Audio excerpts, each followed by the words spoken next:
Hi guys, నేను Prashant. Welcome to our YouTube channel back page melodies. ఇప్పుడే కల్కి 288 movie చూడడం జరిగింది. The best. చాలా అద్భుతంగా ఉంది సినిమా అయితే. ఆఫ్టర్ బాహుబలి తర్వాత ప్రభాస్ గారిని ఇట్లాంటి ఫిలింలో చూడాలనుకుంటున్నాం. అట్లాంటి ఫిలింలోనే చూసాం మనం. అండ్ ట్రైలర్స్ లో చూస్తే కొన్ని థీరీస్ నడిచాయి. ఇది నెగిటివ్ క్యారెక్టర్ అని, లేకపోతే ఈ కంప్లీట్ గా సగం క్యారెక్టర్ ఉంటుందని ఉంది. బట్ థియేటర్ లో మాత్రం ఆయన ఫుల్ లెంత్ రోల్లోనే ఉన్నాడు. అండ్ అన్నిటికన్నా ముఖ్యంగా ఏంటంటే నాగశ్విన్ ఒక పక్క ప్రభాస్ గారిని, ఒక పక్కన అమితాబ్ బచ్చన్ గారిని, పక్కన కమల్ హాసన్ గారు ఒక పెద్ద క్యారెక్టర్ లో, ఒక హ్యూజ్ క్యారెక్టర్ లో దీపికా పడుకోని గారి క్యారెక్టర్ ని, 4 క్యారెక్టర్స్ ని ఈక్వల్ గా ఆయన రాయడం జరిగింది.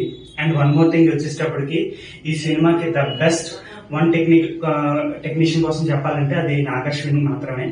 అండ్ ఇప్పుడు కాకపోతే ఇంకెప్పుడు చేయలేమని ఆ కమిట్మెంట్ తో చేయడం జరిగిందని మన ఇంటర్వ్యూలో కూడా చెప్పడం జరిగింది.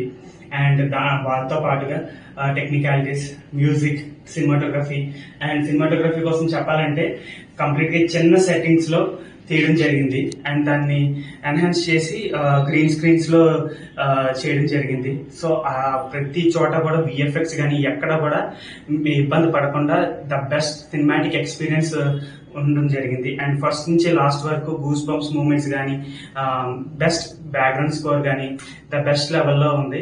అండ్ ఇలాంటి సినిమాని థియేటర్స్ లో ఫ్యామిలీ మెంబర్స్ తో చూడాలి. అండ్ చిన్నపిల్లల దగ్గర నుంచి పెద్దవాళ్ళ వరకు అందరు కలిసి. And one more thing guys, బయటకు వెళ్ళేటప్పుడు జాగ్రత్త, వర్షాలు పడుతున్నాయి. అంబ్రెల్లాస్ ని, రైన్ కోట్స్ ని దగ్గర పెట్టుకోండి. అండ్ అలాగే లైక్, షేర్, సబ్స్క్రైబ్ చేయండి. అక్కడ కన్సెంబుల్ ఉంటుంది, అక్కడ ప్రెస్ చేస్తే నెక్స్ట్ వీడియో నేను పెట్టినప్పుడు మీకు నోటిఫికేషన్ వస్తుంది, నాకు మోటివేషన్ వస్తుంది. అండ్ వన్ వర్డ్ లో చెప్పాలంటే కల్కి 288 కోసం ఎప్పుడో చిన్నప్పుడు జగదగిరి అతిలోత్సవం వచ్చింది. ఇప్పుడు మా కల్కి 288 వచ్చింది. Best cinematic experience. And watch it in theatres. Thank you so much. And stay tuned.